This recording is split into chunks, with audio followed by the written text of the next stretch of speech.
Tout d'abord, nous vous présentons l'histoire incroyable et controversée de Cyntoia Brown, un nom qui est devenu synonyme de lutte pour la justice et les failles de notre système de justice pénale. Avant de nous plonger dans les détails passionnants de l'affaire Cyntoia Brown, prenons un peu de recul et explorons le passé et le début de la vie de cette femme. Née le 29 janvier 1988 à Nashville, dans le Tennessee, la vie de Cyntoia Brown est loin d'être ordinaire. L'enfance de Cyntoia Brown a été marquée par l'instabilité et les difficultés. Elle a grandi dans un foyer brisé, avec une mère qui luttait contre la toxicomanie et n'était pas en mesure d'apporter l'amour et le soutien que tout enfant mérite. En conséquence, Cyntoia s'est retrouvée à passer d'un foyer d'accueil à l'autre et a éprouvé un sentiment d'abandon qui a façonné son avenir. C'est au cours de cette période tumultueuse que la vulnérabilité de Cyntoia a fait d'elle une cible facile pour l'exploitation.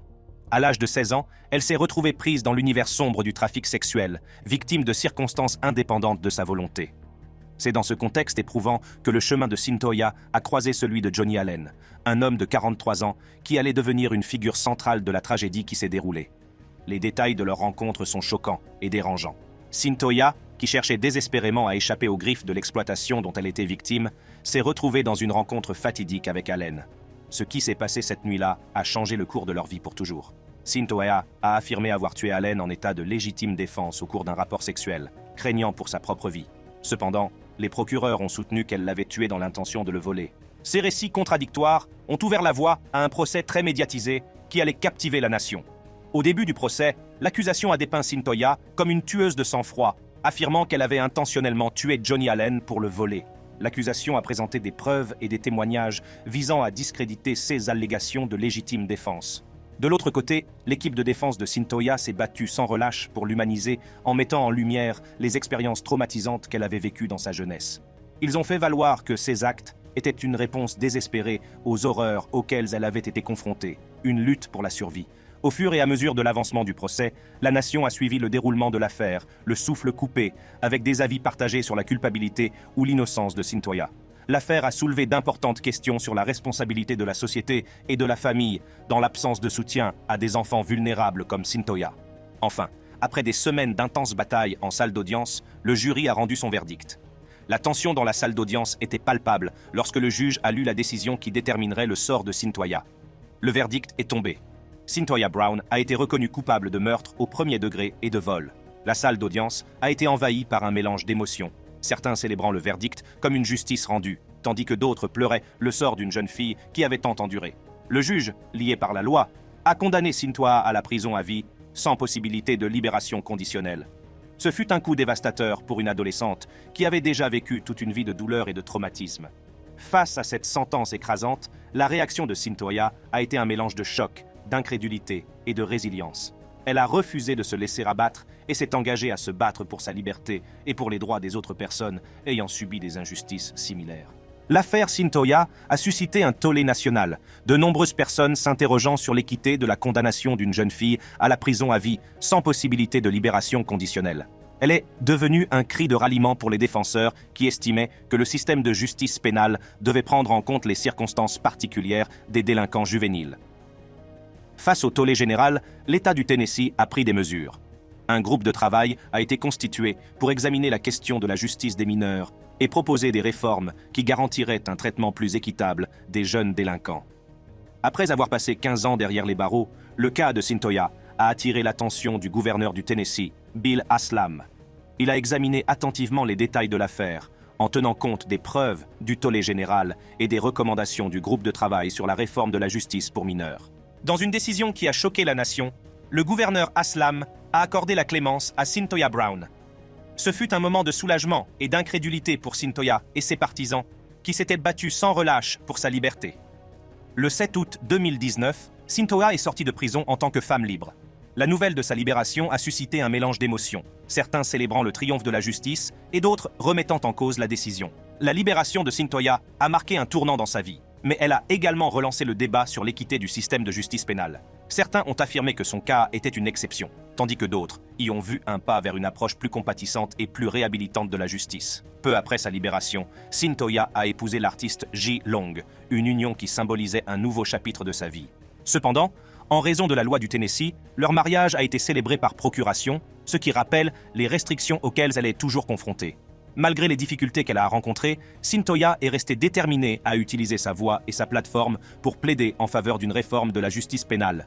Elle est devenue une militante convaincue, partageant son histoire et mettant en lumière les failles du système. En plus de son travail de défense, Cyntoia a cofondé la fondation GFAM, une organisation à but non lucratif qui se consacre à l'éducation du public sur les problèmes auxquels elle a été confrontée et à l'aide aux personnes touchées par le système de justice pénale. Ensuite, nous nous pencherons sur la vie de Kiandrea Cook, une jeune femme dont les actes ont laissé la communauté incrédule. Le crime de Cook et la condamnation qui s'en est suivie ont captivé la nation, et les détails de son affaire sont tout simplement sensationnels. De l'utilisation d'une application de rencontre pour organiser un cambriolage aux procédures judiciaires dramatiques, cette histoire est pleine de rebondissements qui vous tiendront en haleine. Les détails du crime commis par Kiandrea Cook sont à la fois choquants et dérangeants, mettant en lumière la voie sombre et dangereuse qu'elle a choisi de suivre. Tout a commencé lorsque Cook, alors âgée de 19 ans, a utilisé une application de rencontre pour organiser un vol. Elle était loin de se douter des graves conséquences qu'aurait son plan mal conçu.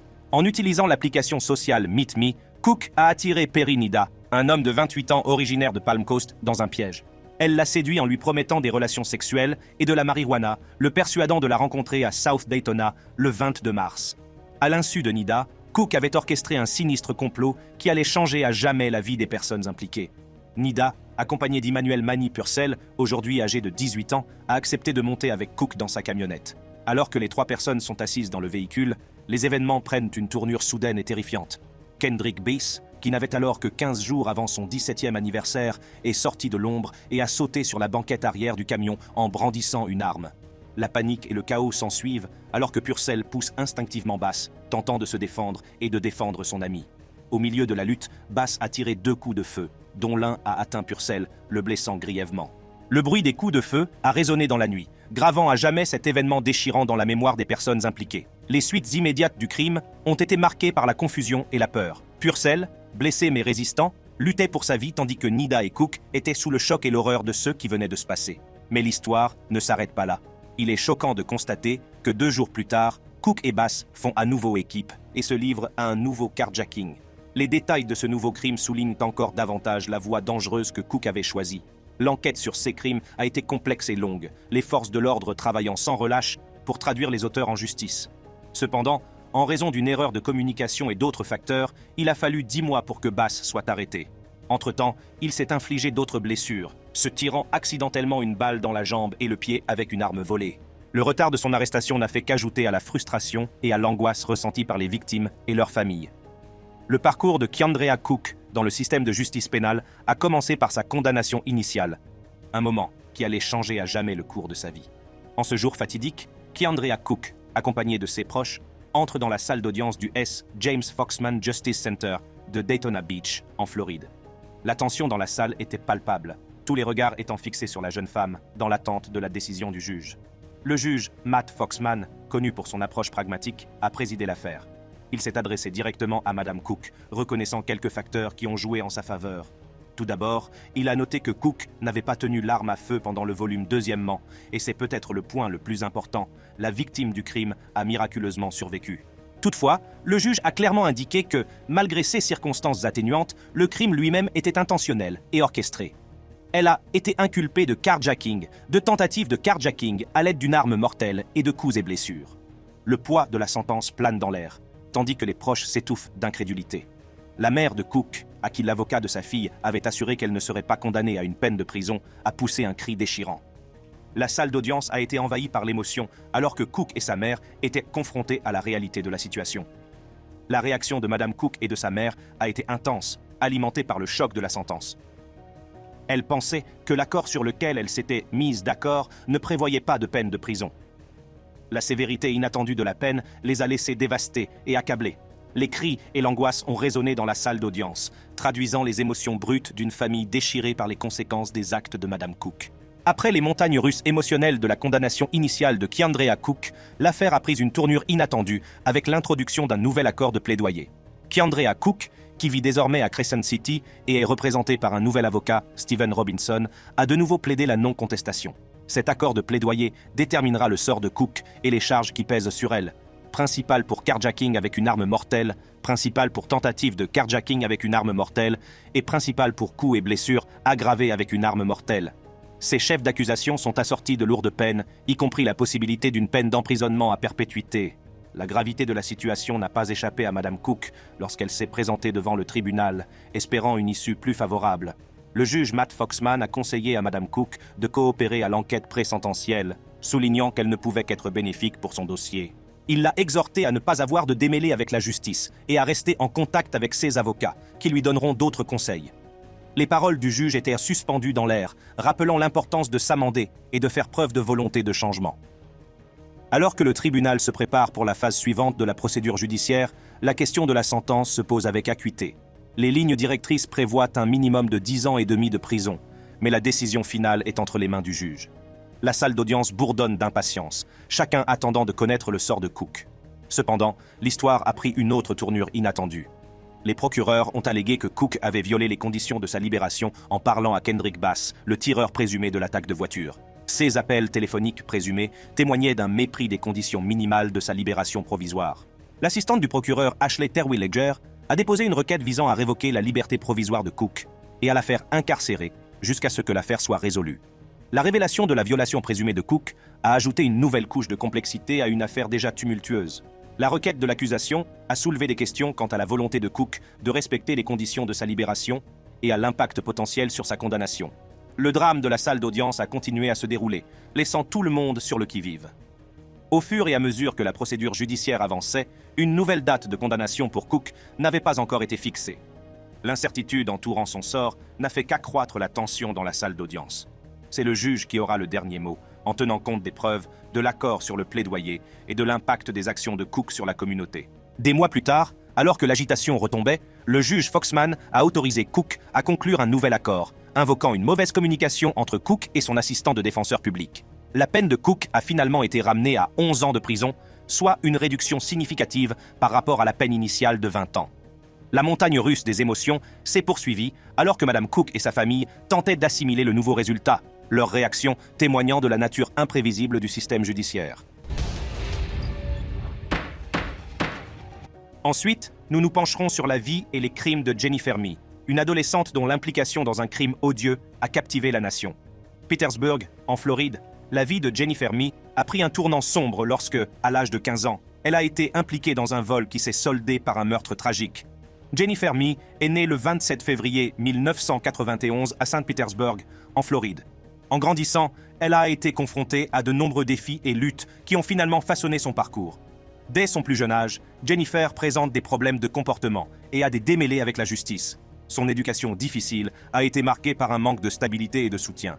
Elle est issue d'un foyer brisé et a connu des difficultés financières, ce qui n'a fait qu'ajouter aux difficultés qu'elle a rencontrées.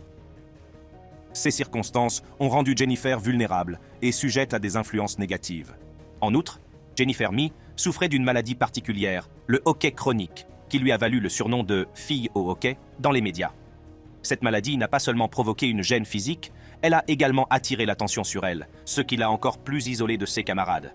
Cependant, elle continue à faire des apparitions dans les émissions télévisées à travers les États-Unis, cherchant un remède au hockey qu'elle a environ 50 fois par minute. Les médias se sont empressés de l'inviter dans leurs émissions matinales, comparant son hockey à un record d'éternuement.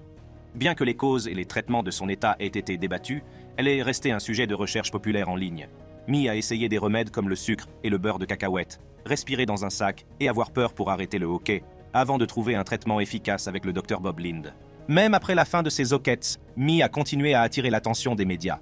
En juin 2007, elle s'est enfuie de chez elle, ce qui a fait l'objet d'un reportage.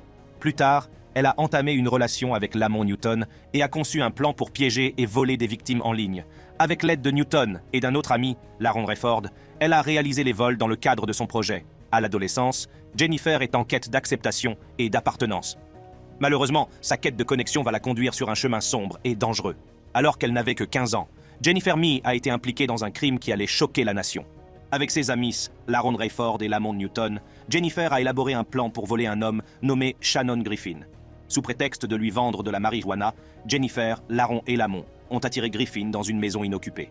Cependant, leurs intentions sont rapidement devenues sinistres. Une fois à l'intérieur, ils ont brandi une arme et ont exigé de Griffin de l'argent et des effets personnels. Tragiquement, lorsque Griffin a résisté à leurs exigences, Laron Rayford a ouvert le feu, lui tirant dessus à plusieurs reprises. La violence de l'acte a entraîné la mort de Griffin, laissant la communauté en état de choc et d'incrédulité. Le trio a pris la fuite, laissant derrière lui un corps sans vie et des indices. Les médias ont rapidement eu vent du crime, et l'histoire de la fille au hockey, impliquée dans un vol et un meurtre mortel, s'est répandue comme une traînée de poudre. À la suite du crime odieux commis par Jennifer Mee et ses complices, les forces de l'ordre ont lancé une enquête intensive afin de traduire les auteurs en justice. La police a méticuleusement recueilli des preuves, interrogé des témoins et reconstitué les événements qui se sont déroulés ce jour fatidique. Au fur et à mesure que l'enquête progressait, les autorités ont concentré leur attention sur Jennifer Mee et son implication dans la planification du vol.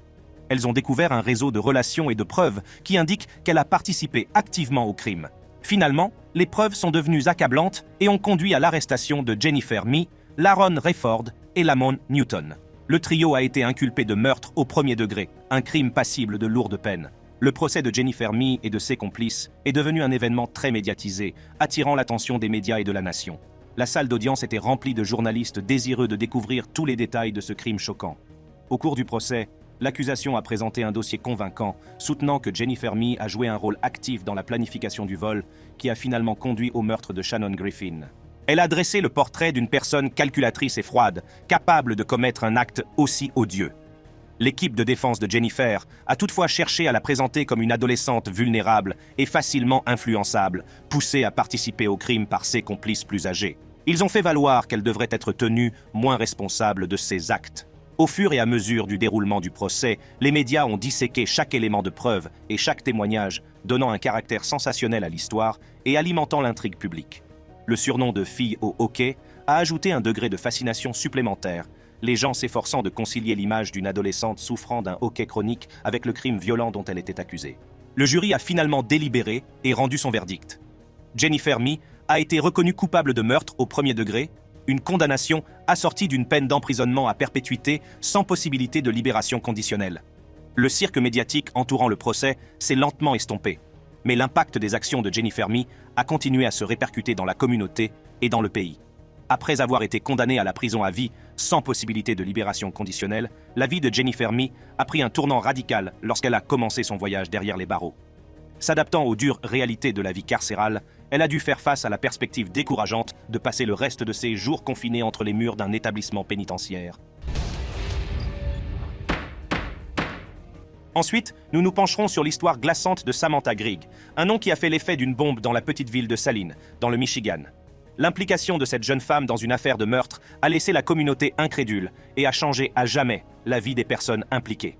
Samantha Grigg, une jeune femme de 18 ans originaire de Saline, dans le Michigan, a fait la une des journaux lorsqu'elle a plaidé coupable d'homicide involontaire et de vol sans arme pour le meurtre de Dustin Frolka, 19 ans.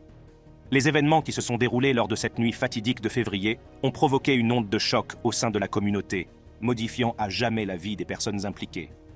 Samantha Grigg, une adolescente apparemment ordinaire, rêvait de devenir chanteuse. Elle s'est même produite avec son groupe Undecided au festival de musique d'été d'Ann Arbor en 2012. Mais derrière la façade d'une jeune femme à la poursuite de ses rêves se cachait un côté plus sombre. Dustin Frolka, surnommé Defro, était un rappeur en herbe à l'avenir prometteur. Il a été retrouvé mort sur un tronçon de l'Interstate 69 dans le canton de Bath, brutalement battu et volé pour une dette de drogue. Les détails de sa mort sont effroyables et l'enquête qui s'ensuit révèle un réseau de tromperies et de violences. C'est au cours de cette enquête que les liens entre Samantha Grigg et Dustin Frolka ont été mis en évidence. Elle a admis avoir conduit 2 complices, Tyrell Bredernitz et Brendan Heim, pour confronter Frolka. Grigg a affirmé que Bredernitz et Heim lui avaient offert $100 d'essence pour qu'elle les conduise chez Frolka dans l'intention de le malmener et de le voler. Au cours de cette nuit fatidique, Grigg a conduit Bredernitz et Heim à un complexe d'appartements où ils ont confronté Frolka. Ils l'ont emmené de force et l'ont jeté dans le Ford Explorer de Grigg, déclenchant ainsi une série d'événements qui allaient se terminer de manière tragique. Au cours de la nuit, Grigg a conduit le groupe à plusieurs distributeurs automatiques de billets, obligeant Frolka à retirer de l'argent. Mais alors qu'il roulait sur l'autoroute, les tensions sont montées d'un cran et la violence a éclaté sur la banquette arrière de la voiture. Grigg racontera plus tard au tribunal les événements horribles, décrivant comment Bredernitz a commencé à frapper Frolka, qui, dans une tentative désespérée de s'échapper, a ouvert la portière de la voiture et a sauté à l'extérieur. Les conséquences de la mort de Frolka ont laissé une communauté en état de choc et en deuil.